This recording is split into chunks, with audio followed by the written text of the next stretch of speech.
नमस्ते। आज हम अध्ययन करेंगे अमेरिकी राष्ट्रपति की निर्वाचन की प्रक्रिया। संयुक्त राज्य अमेरिका की संघीय एवं राष्ट्रीय राजनीति में राष्ट्रपति के चुनाव का इतना अधिक महत्व है कि अमेरिकी समाज के कुलीन वर्ग से लेकर साधारण वर्ग तक के व्यक्ति इस चुनाव में बहुत ही सक्रियता से भाग लेते हैं।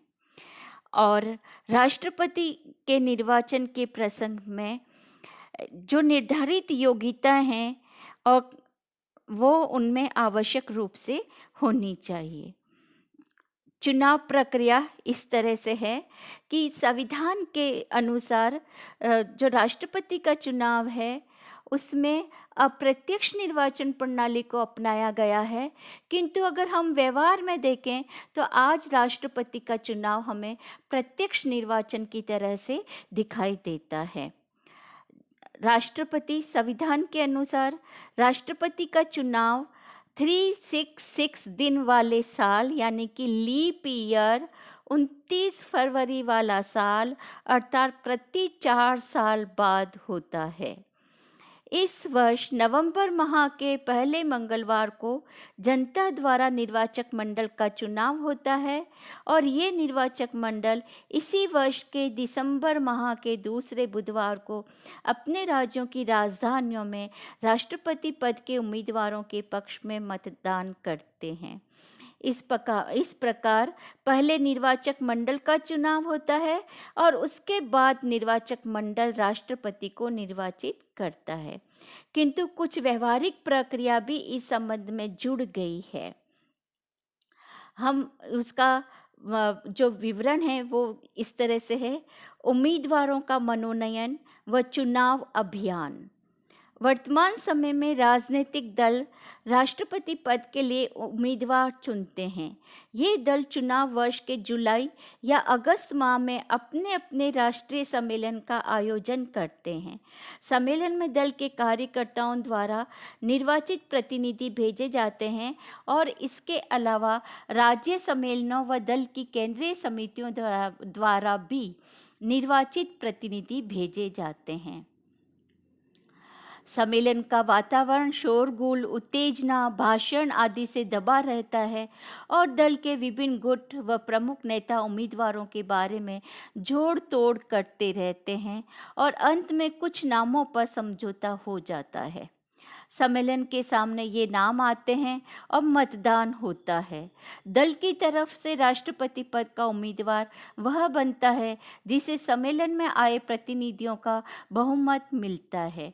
यह संभव है कि पहली बार किसी भी उम्मीदवार को स्पष्ट बहुमत नहीं मिले, तब प्रथम कुछ उम्मीदवारों के पक्ष में पुनः मतदान होता है और यह प्रक्रिया तब तक अपनाई जाती है जब तक कि किसी एक उम्मीदवार को दल का स्पष्ट समर्थन नहीं मिल जाता। दल द्वारा राष्ट्रपति पद के लिए अपना उम्मीदवार चुनने जाने के बाद प्रचार कार्य प्रारंभ हो जाता है।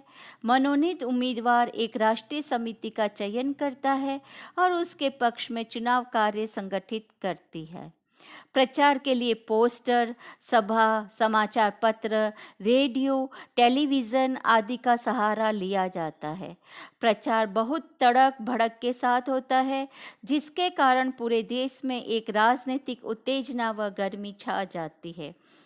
चुनाव कार्य में प्रत्येक उम्मीदवार के पक्ष में करोड़ों डॉलर खर्च होते हैं ताकि चुनाव व्यय सीमा 30 लाख डॉलर है, जबकि चुनाव व्यय सीमा 30 लाख डॉलर है। दूसरा, जनता द्वारा निर्वाचक मंडल का चुनाव। चुनाव वर्ष के नवंबर माह के पहले मंगलवार या कांग्रेस द्वारा निश्चित तारीख को प्रत्येक राज्य की जनता अपने राज्य के निर्वाचक मंडल को चुनती है। चुनाव सूची प्रणाली के आधार पर होता है। इस प्रणाली के कारण किसी एक राज्य के निर्वाचक मंडल के सभी सदस्य एक ही दल से चुने जाते हैं। वर्तमान समय में राष्ट्रपति पद के निर्वाचक मंडल के सदस्यों की कुल संख्या 538 है। एक निर्वाचक मंडल का एक मत होता है। अतः राष्ट्रपति पद के जिस उम्मीदवार को 538 निर्वाचक स्थानों में से 270 स्थानों का समर्थन प्राप्त हो जाता है, उसे अपनी जीत का विश्वासपूर्ण अनुमान हो जाता है।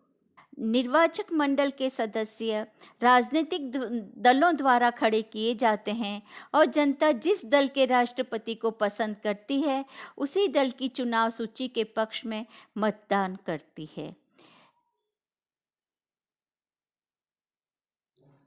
तीसरा, निर्वाचक मंडल द्वारा राष्ट्रपति का चुनाव। चुनाव वर्ष के दिसंबर माह के दूसरे बुधवार को या कांग्रेस द्वारा निश्चित तारीख को निर्वाचक मंडल के सदस्य अपने अपने राज्यों की राजधानियों में एकत्रित होते हैं और राष्ट्रपति पद के विभिन्न उम्मीदवारों के पक्ष में मतदान करते हैं। किसी एक राज्य के निर्वाचक मंडल के सदस्य अलग अलग मतदान नहीं करते हैं, अपितु सामूहिक रूप से किसी एक उम्मीदवार को ही मत देते हैं। स्वयं निर्वाचक मंडल का चुनाव दलीय आधार पर होता है, अतः वह भी दलीय आधार पर मतदान करता है। प्रत्येक राज्य का निर्वाचक मंडल अपने दल के राष्ट्रपति को मत देता है। नेक्स्ट, मतगणना व परिणाम की घोषणा। निर्वाचित उम्मीदवार राष्ट्रपति पद की शपथ ग्रहण करने से पहले अगले साल की 6 जनवरी को, यानी कि जिस साल चुनाव होने होते हैं उस साल की 6 जनवरी को सीनेट का अस्थायी अध्यक्ष दोनों सदनों के सदस्यों के सामने मतगणना करता है और स्पष्ट बहुमत प्राप्त उम्मीदवार को राष्ट्रपति घोषित करता है। यदि किसी भी उम्मीदवार को बहुमत प्राप्त नहीं होता है या किन्हीं दो उम्मीदवारों के बीच सम्मत आ जाते हैं, तो ऐसी स्थिति में प्रतिनिधि सभा निर्णय करती है कि किस उम्मीदवार को राष्ट्रपति बनाया जाए। निर्वाचित उम्मीदवार राष्ट्रपति पद की शपथ ग्रहण करता है और शपथ ग्रहण की तिथि है वो 20वें संशोधन के द्वारा 20 जनवरी तय की गई है, यानी कि निर्वाचित राष्ट्रपति 20 जनवरी को राष्ट्रपति पद की शपथ लेता है। यदि निर्वाचित उम्मीदवार शपथ ग्रहण करने से पूर्व मृत्यु को प्राप्त हो जाए तो दोबारा चुनाव नहीं होगा, अपितु उपराष्ट्रपति ही राष्ट्रपति का कार्यभार संभालेगा। अब हम देखते हैं कि जो अमेरिकी राष्ट्रपति की जो निर्वाचन प्रणाली है, जैसे कि संविधान के द्वारा तो इसे अप्रत्यक्ष निर्वाचन प्रणाली के रूप में प्रकट किया गया था, लेकिन वर्तमान समय में इसका रूप है वो प्रत्यक्ष रूप में परिवर्तित हो गया है। इसकी कई आधार पर आलोचनाएं भी की जाती है। संयुक्त राज्य अमेरिका के राष्ट्रपति के चुनाव की प्रणाली की प्राय बहुत कटु आलोचना की गई है, क्योंकि आज यह मूल संविधान की भावना के अनुरूप नहीं है और इसमें अनेक भ्रष्ट एवं अनुचित प्रभाव कार्य करने लगे हैं। इसकी आलोचनाएं के जो आधार है वो इस तरह से हैं। फर्स्ट, सैद्धांतिक आधार पर आलोचना। पॉइंट फर्स्ट, मूल संविधान की भावना से विपरीत चुनाव। मूल संविधान के निर्माता राष्ट्रपति का चुनाव गैर दलीय व गैर वर्गीय आधार पर तथा शांत व मर्यादापूर्ण वातावरण में चाहते थे, किंतु आज राष्ट्रपति का चुनाव दल व वर्ग के आधार पर होता है और चुनाव के दौरान उत्तेजना व तनाव का वातावरण बना रहता है। जनमत के अनुसार राष्ट्रपति नहीं। सेकंड बिंदु के अनुसार इस प्रणाली का एक दोष यह है कि ऐसा उम्मीदवार भी राष्ट्रपति बन जाता है जिसे निर्वाचक मंडल का बहुमत तो प्राप्त हो, किंतु जनता का बहुमत प्राप्त नहीं होता है। जब निर्वाचन में किसी उम्मीदवार को स्पष्ट बहुमत नहीं मिलता है तो सर्वाधिक मत प्राप्त पहले 3 उम्मीदवारों के नाम प्रतिनिधि सदन के सामने भेजे जाते हैं। यह संभव है कि प्रतिनिधि सदन किसी ऐसे उम्मीदवार के पक्ष में निर्णय दे जिसे शायद जनता राष्ट्रपति नहीं चुनती। तीसरा, निर्वाचन में छोटे राज्यों की उपेक्षा। प्रत्येक बड़े राज्य के निर्वाचक मंडल के सदस्यों की संख्या अधिक होती है और प्रत्येक छोटे राज्य के निर्वाचक मंडल के सदस्यों की संख्या कम होती है। इस स्थिति में राष्ट्रपति के चुनाव में बड़े राज्यों का प्रभाव बढ़ जाता है और छोटे राज्यों की उपेक्षा होती है। व्यवहारिक आधार पर भी इसकी आलोचना की जाती है, जिसमें फर्स्ट पॉइंट हम देखेंगे, निर्वाचक मंडल द्वारा शपथ पूरी नहीं करना। जनता जिस दल के उम्मीदवार को राष्ट्रपति बनाना चाहती है उसी दल के निर्वाचक मंडल को मत देती है, किंतु कुछ अवसरों पर निर्वाचक मंडल ने अपनी प्रतिज्ञा को पूरा नहीं किया है। वस्तुतः इस प्रकार का आचरण जनता के प्रति विश्वासघात और निर्वाचन को भ्रष्ट बनाने वाला है। सेकंड पॉइंट, राष्ट्रपति पद के लिए सर्वोत्तम व्यक्ति नहीं। अमेरिकी शासन प्रणाली में राष्ट्रपति का पद सर्वोत्तम राजनीतिक पद है, किंतु इस पद के लिए प्रथम श्रेणी की योग्यता एवं प्रतिभा वाले व्यक्ति उपलब्ध नहीं होते हैं। राष्ट्रपति के पद के लिए मनोनयन करने के लिए व्यवस्था की गई है, जिसके दूषित परिणाम होते हैं।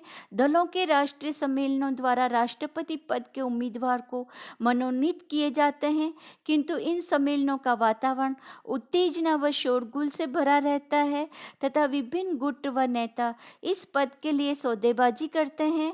इस तरह के वातावरण में योग्य व प्रतिभावान व्यक्ति का नामांकन संभव नहीं होता है।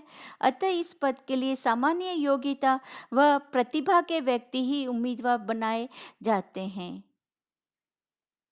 तीसरा जो महत्वपूर्ण दोष लगाया जाता है वो है भ्रष्ट साधनों का प्रयोग। राष्ट्रपति पद के चुनाव में अत्यधिक धन खर्च होता है, जो कानून द्वारा निश्चित गई सीमा से कई गुना ज़्यादा होता है। उम्मीदवारों के लिए दल एवं समर्थक झूठे प्रचार एवं अफवाहों का सहारा लेते हैं और उम्मीदवार भी एक दूसरे पर आरोप प्रत्यारोप लगाते हैं। और इस तरह से अगर हम देखें तो राष्ट्रपति के जो चुनाव की जो प्रणाली है, निर्वाचन की जो प्रणाली है, उसमें बहुत सारे दोष है वो आज के समय में हमें दिखाई देते हैं, लेकिन फिर भी इन दोषों में सुधार किया जा सकता है। और अमेरिका का राष्ट्रपति है वो पूरे विश्व का सबसे शक्तिशाली पद माना जाता है। तो योग्य राष्ट्रपति है वही इस पद पर है, वो कार्य कर सकता है। धन्यवाद।